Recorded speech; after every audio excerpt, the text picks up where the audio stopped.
Hello, I'm Peter Vaughan, and today I'm in a public car park in Lincolnshire. Not only to show you that this new Panama P10 E campervan will serve just as well as a car as a campervan, but also to show you something very, very different about it.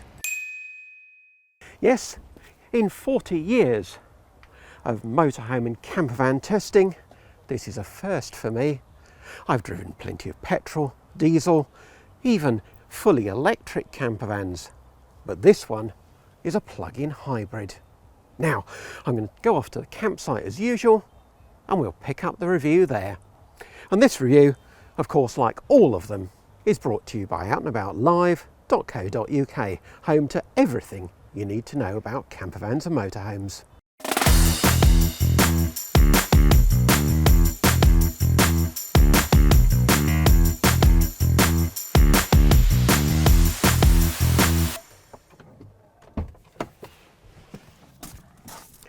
So here we are at the Caravan and Motorhome Club's Ferry Meadows site in Peterborough, and isn't it weird to only have the sound of crunching gravel under your tyres as you arrive? No engine noise at all. Well, that is the new world of the PHEV, or is it the PHEV? Either way, PHEV plug-in hybrid electric vehicle. I say new world, but the Toyota Prius went on sale here 25 years ago, and hybrids are only really just arriving in the campervan market. This, as I say, is the first one we've ever tested, but there will be a whole range of other Transit and Tourneo Custom based campers now that this PHEV is on the market. There is also, of course, Volkswagen's PHEV California, based on the latest multivan. If you want to see my review of the new California, albeit in diesel form, we'll put the description for that one in the link. But back to the Panama, this is the P10E, a brand new hybrid campervan. Ford places the charging port for the EV side in the front bumper, and it's a Type 2 connector for those that understand EVs, so you can't use the CCS connectors, the fast chargers that pure EVs will use up very often. Round on the other side is where your fuel goes in, usual petrol filler cap round there. And then under the bonnet, it's a 2.5 litre Atkinson cycle petrol engine with 232 horsepower, so more than any diesel Tourneo Custom. Whether you're driving electrically or on petrol power, it's the front wheels that are driven, unlike on the California. The hybrid powertrain is already proven from Ford's Cougar SUV. It's the same system, same mechanicals here. And let's talk charging for a minute, because my contact at Ford tells me that you can plug this in with your charger at home, recharge the battery in about 5 hours, and if you do that on a cheap tariff overnight, it'll cost you about £1. That gives you 32 miles of pure EV driving, and yes, those 32 miles we think is about right from my experience driving around Somerset on test with this vehicle in mild September weather, obviously a bit less in the winter. So anyone using this vehicle to go commuting to work, taking their kids to school, going to the supermarket could find this a very, very cheap vehicle to run Monday to Friday. However, we plugged it in at a public charger at a car park in Wells in Somerset, and it cost over £8 to get those 32 miles of range. But of course, the beauty of a PHEV is no range anxiety, because if you run out of EV power, you can just rely on the petrol power. I've been driving this vehicle for the last 6 days. I've been from Lincolnshire to Somerset and back. I've done around 400 miles and I still haven't had to put any petrol in. So it could be quite economical to run. And talking of beauty, well, it is quite a beautiful camper van, isn't it? With these fancy alloy wheels, silver paint as standard, the contrasting black roof goes with the quite heavily tinted privacy glass, just these small pop-out sections of window, one on either side. These very fancy looking alloy wheels. It's sort of SUV off-road look to the skirts down here, and these bright blue stripes with the hybrid graphics. This Panama is based on the active spec Tourneo Custom. Tourneo being the people carrier version of the Transit Custom, and active spec bringing with it some nice bits of kit. Things like the heated windscreen, the automatic LED headlights with cornering function, and also the keyless entry. Around the back, well, ignore the branding that says P10H, H for hybrid in the UK. It's called, perhaps less logically, the P10E, presumably for electric. Another premium touch is the soft closing sliding door. And then if we look down the offside, well, here are some campervan features, your mains hookup and the inlet for the 50-litre onboard, inboard water tank. The waste tank is underslung, the drain is just down here, and that's a 32-litre tank. And at that point, perhaps time to have a word about Panama, because this brand arrived in the UK from Spain around a year ago with something not dissimilar to this, apart from the fact it had the standard 2-litre diesel engine under the bonnet. The Panama P10 was reviewed by me a year ago, and it really took the market by something of a storm, because it was priced at $59,995. Quite an eye-catching price tag. Now for 2026 that goes up to $61,995, but it still looks pretty good value. So this hybrid P10E, so much of this is about the hybrid side. It isn't the same conversion, we'll come back to that in a bit, but really this vehicle is all about the hybrid and about the driving. So let's go for a drive. Driving this hybrid Panama is super simple. Foot on the brake, press the power start button, and everything lights up, but there's no noise. So you think it's broken if you're used to a diesel. If you're not, then you select forward or reverse on the right hand stalk. If you're going backwards, the display for the reversing camera comes on, of course, and we're ready to go. Now at this point, what you should be considering is which mode you need to be in.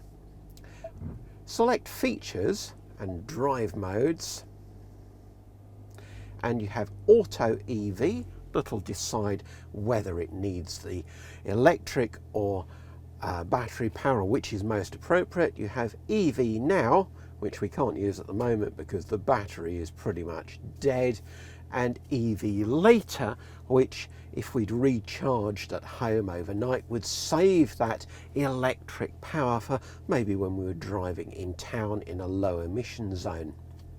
So for now we'll stay in auto EV, and off we go. You can just hear a hum from the petrol engine. It's never obtrusive, even when you're driving on electric and it cuts in. Yes, you do become aware of it, but unless you boot the accelerator, you won't think, oh, the petrol's back on again. So this is a very quiet van to drive. There's only a little conversion noise. However, at motorway speeds you are aware of road noise, which seems a bit of a shame perhaps when everything else is so quiet. You do find that this is a very easy and relaxing vehicle to drive. The seats are extremely comfortable, you've got adjustable lumbar support, and they're heated too. And of course, in this active spec base vehicle, you've got climate control, you've got all the safety systems that you'd expect on a good modern vehicle. So you've got lane keeping, so you've got lane centering, you've got speed sign recognition. Does seem to think it's a 50 limit often when it's a 60, but I'm not sure why that is. You've got pre-collision assistance and all those modern toys. But the key thing is it's quiet. So let's talk about running costs. Now you might think that, well, 32 miles of electric range is pretty pathetic, but don't think of it like that, because when I left Shepton Mallet from the Southwest Motorhome and Campervan show to come home to Lincolnshire, I drove for 199 miles on mostly A roads. I set off with an electric range quoted on the dashboard of 15 miles. And yet when I got home, of those 199 miles, 71 had been done electrically. Because every time you brake, every time you decelerate, you're putting power back into the battery. And this dial on the left becomes almost hypnotic. When you accelerate, the dial swoops round clockwise and almost tells you off. However, when you come off the power, and particularly under braking, you get a green band going anti-clockwise. Good boy, it's saying. You're putting more recharge back into the battery. And that's why a third of that journey was on electric. Overall fuel consumption came to 43 miles per gallon, a bit better than I'd have expected from a diesel Tourneo Custom, and of course unleaded is currently cheaper than diesel too. So overall running costs should be a bit less.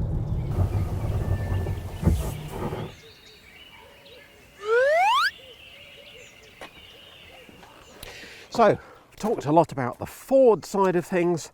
What about the Panama? Well, the P10 E, as I've already hinted, is not the same conversion as the P12. It has a lot of similarities. The same SCA pop-top roof, the same Moby frame sliding seat system, the same side kitchen layout and the two swivel front cab seats. But they are not identical. We'll come on to some of the differences in a bit. But first of all, the SCA roof, I have a sort of love-hate relationship with. It has belt and braces catches in the front, which are nice, and it's easy to use. But this big fly screen panoramic section at the front is all very well when you're in the south of France.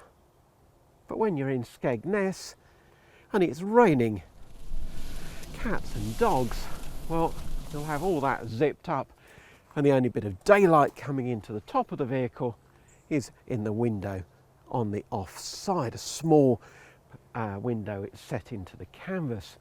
And with these dark tinted privacy windows, it might feel a bit gloomy on a winter's day in there. Then on the plus side, we've got this Moby frame sliding seat system which goes back and forwards along its rails and can park anywhere along those rails. And not only does a sliding seat system mean that you can bring the kids nice and close to the cab, but you can create this vast boot area, 1.45 metres from the back of the seat to the tailgate, 1.45 metres long. It's almost back to being a van. And even when the seat is back in its normal camping position, you have plenty of storage room for all your bedding on top of this rear section of mattress. You've got your silver screens just for the cab windows as well. And then down below, room for mains lead, outdoor chairs, all that sort of stuff. You've got a socket here for your external shower, and another new feature for this P10E is the table is now stored on the inside of the tailgate in this storage bag.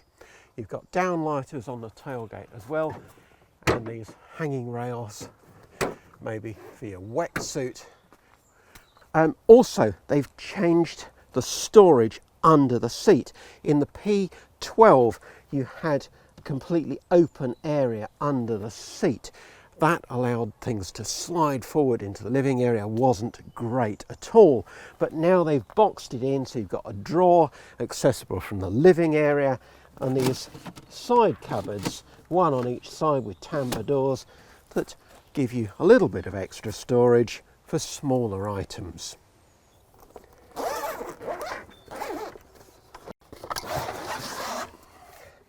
So the table has 3 legs, so it can be used inside or outside the van. It's quite a useful touch, and this leg is adjustable for length as well if the ground's a bit uneven. Inside and back to the Moby frame seat, you can extend the squab if you're long in the leg. You've got 3 3-point seat belts, height adjustable head restraints, and 2 isofix points. But that drawer under the seat, which I was so pleased to see, is full of ladder for the roof bed. We don't need that.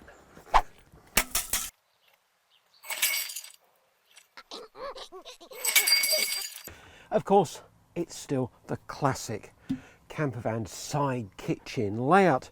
2 swivel cab seats, those 3 seats across the back, and the kitchen down the side. But this isn't the same kitchen as in the P12.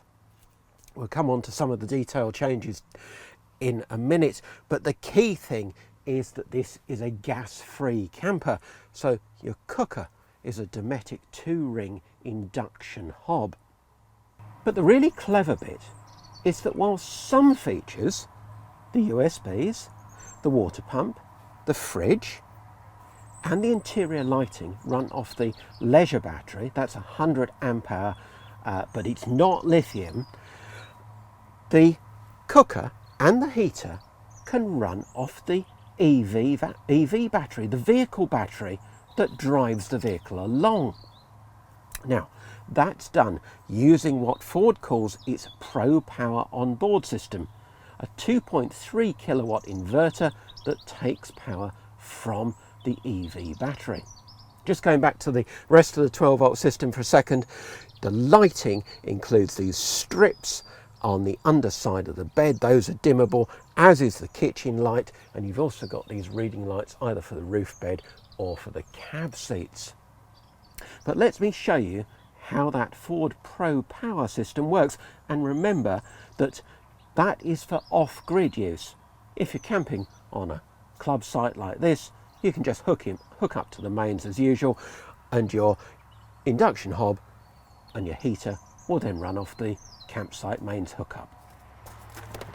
And the first thing you have to do is slide back this tambour door and plug in down here. You also have to have the vehicle running and select Features Pro Power Onboard, Generator Mode, and it will show you how much power you're drawing from the EV battery. If your EV battery is low or dead, it will start the engine and effectively use your petrol engine as a generator. So now you can use your induction hob,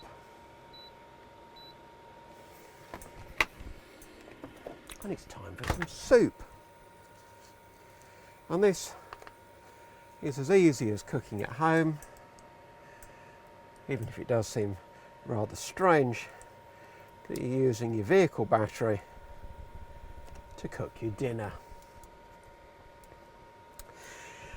You'll also notice that there's a very automotive look inside this Panama camper. Everything is sort of plastic trim. It looks, yeah, very car-like. But one thing I did notice when I cooked tomato soup in here the other day and it splashed up the side panel, it's also very wiped clean. Now, with the table indoors attached to the rail on the front of the kitchen unit, I'm ready for my lunch.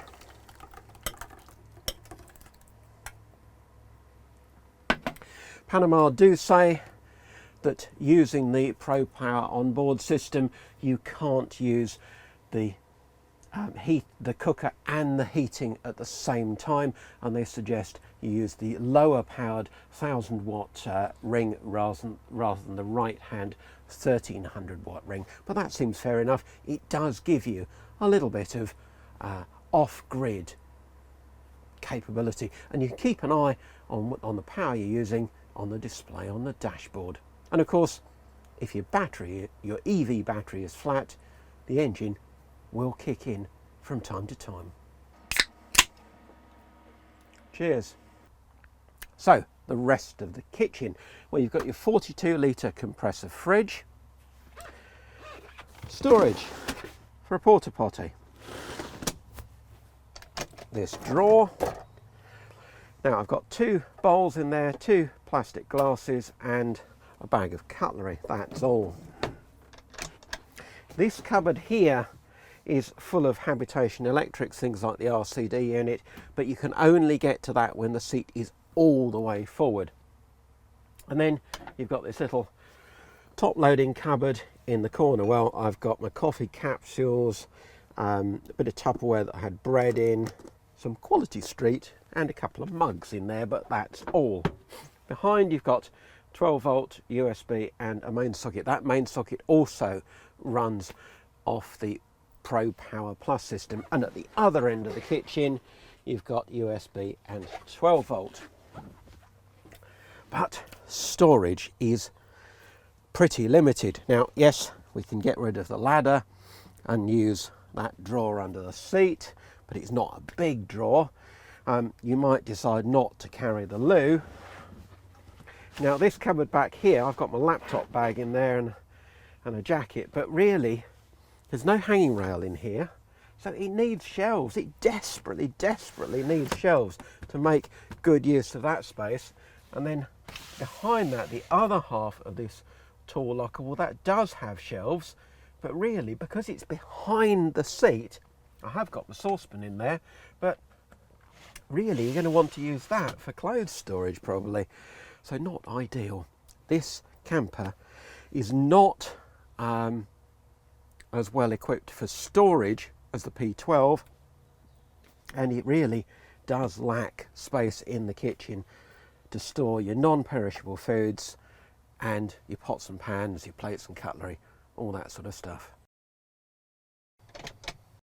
To turn the rear seat into a bed, simply slide the base forward and flip it over. There's then a little hidden lever down here that releases the backrest, which drops down, and this section of mattress flips over. Job done. Nice flat bed. And because your duvet or sleeping bags is already in the boot there, you just unfurl them and you're ready for a good night's kip. Or just fall down the roof bed and sleep up there. So the downstairs bed is 1.89 metres by 1.18 metres, 6'2.5" by 3'10.5". The roof bed is the same width but a little bit longer, so 1.94 metres, 6'4.5" by 1.18 metres, 3'10.5". But one thing you really will notice compared with the P12 is you get proper blinds all the way around. The P12 had silver screens for these 3 windows. It's also worth noting that the roof bed is comfortable because it's on Climaplux plastic springs, and with the downstairs bed erected you've still got plenty of floor space here. You can still get to the fridge, and you could have the loo out here for those nighttime wees. I forgot to mention the lack of a light over the head of the bed, which is a bit disappointing because that was something I picked up on with the P12. But this van, as I say, is all about the hybrid side, and I think that works really, really well. I like driving it, and it's clever how Panama have linked into what was probably originally designed for workmen using power tools to provide mains electricity when you're off grid for cooking and a little bit of heating. So there's quite a lot to like. There's also, of course, some downsides, and the lack of kitchen storage is the big one. But there is one more, and that I have mentioned before. The P12 with its diesel engine, and admittedly a lower spec, white paint, no frills, missing some of the frills in the cab, but that is 61,995. This van is 79,995, and that to me is just far too much of a premium, which is just a shame because I really wanted to like this new hybrid Panama. Thanks for watching. I hope you've liked this video, and please remember to subscribe to the channel. Your support really is appreciated, and it helps us to continue bringing you these reviews